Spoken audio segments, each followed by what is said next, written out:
तो स्टूडेंट्स, स्वागत है आप सभी का हमारे YouTube चैनल पर जिसका नाम है सौरभ क्लासेस। आज मैं आधुनिक भारतीय इतिहास से भारत विभाजन, पार्टीशन ऑफ इंडिया और उसके लिए उत्तरदायी परिस्थिति एवं परिणामों को लेकर उपस्थित हुआ हूं। तो चलिए शुरू करते हैं। भारत का विभाजन हेतु कई सामाजिक, आर्थिक, राजनीतिक कारक जिम्मेदार थे। दरअसल हिंदू एवं मुसलमान 1000 वर्षों तक एक साथ रहने के बावजूद एक धर्मनिरपेक्ष राजनीतिक समुदाय विकसित करने में असमर्थ रहे थे। हिंदुओं की अलगाववादी नीति और मुस्लिमों की धार्मिक कट्टरता की नीति के कारण दोनों धर्मों का एक राजनीतिक इकाई के रूप में ढलना मुश्किल हो गया था।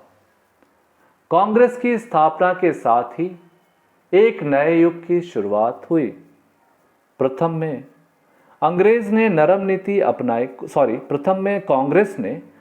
नीति अपनाई, लेकिन आगे चलकर लाल बाल पाल तथा अरविंद घोष जैसे नेताओं ने उग्रवादी नीति का सहारा लिया। लाल बाल पाल का अर्थ है लाला लाजपत राय, बाल गंगाधर तिलक और विपिन चंद्र पाल। इन तीनों को हम इन लाल, बाल और पाल के नाम से भी जानते हैं।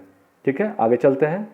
इसका मुख्य कारण यह था कि इस समय राष्ट्रीय चेतना और मूल्यों को पुनर्जीवित करने की आवश्यकता थी ताकि स्वराज की आकांक्षा को पूरा किया जा सके।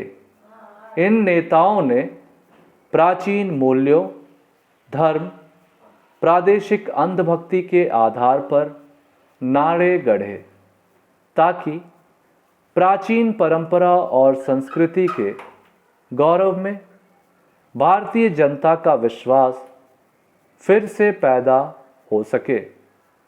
इसके लिए तिलक ने गणेश महोत्सव, शिवाजी महोत्सव, अरविंद घोष ने कालीपंथ चलाया और अंग्रेज़ों के विरुद्ध आंदोलन को बढ़ावा दिया।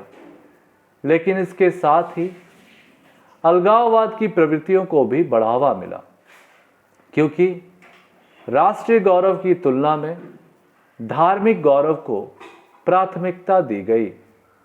इस प्रकार राष्ट्रीय नेतृत्व द्वारा अपनाई गई अविवेकपूर्ण नीतियों के परिणाम स्वरूप सांप्रदायिकता का विकास हुआ। इसी दौरान सर सैयद अहमद खां के नेतृत्व में मुस्लिम उच्च वर्गों ने मुस्लिमों को अंग्रेज़ों के साथ राजनीतिक सहयोग करने और हिंदुओं से सांस्कृतिक प्रतिस्पर्धा के लिए प्रेरित किया। अंग्रेज़ी नौकरशाही ने इसका पूरा लाभ उठाया और मुसलमानों के साथ लेकर अपनी नीतियां निर्धारित करने लगे।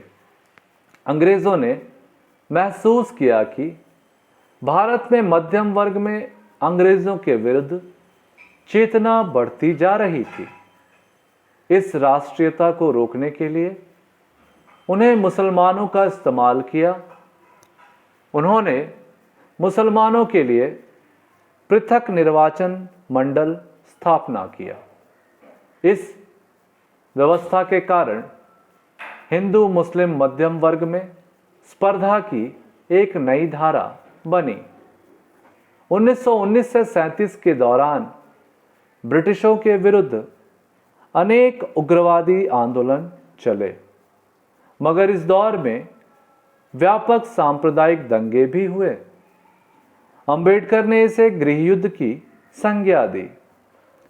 गांधी जी ने गोरक्षा, हिंदी प्रचार, हरिजन सेवा, राम राज्य आदि नारे दिए, जिसका मुस्लिम लीग ने गलत अर्थ लगाया और कांग्रेस द्वारा हिंदू राज्य स्थापित करने का प्रयत्न बताया।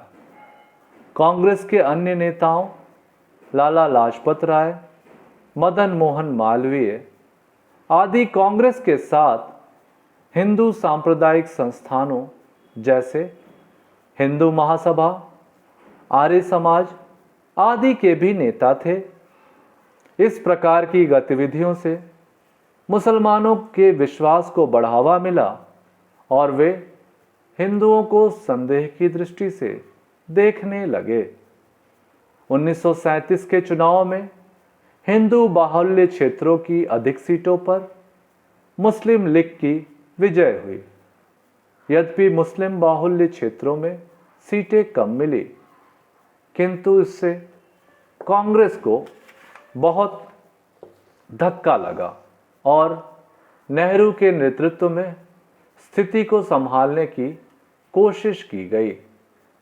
इसके बावजूद इकबाल और जिन्ना के सफल प्रयास से लीग धीरे धीरे मुस्लिम बाहुल्य गांवों में भी अपना प्रभाव बढ़ाने लगी। धीरे धीरे मुस्लिम लीग की मांगे बढ़ती गई। मुस्लिम वर्ग के नेता यह महसूस करने लगे कि आज़ाद भारत में उन्हें हमेशा हिंदू वर्ग का नेतृत्व स्वीकार करना पड़ेगा। इसलिए मुसलमानों ने हिंदुओं के साथ एकजुट होकर स्वतंत्रता आंदोलन चलाने के बजाय पृथक मुस्लिम राज्य के लिए आंदोलन प्रारंभ कर दिया।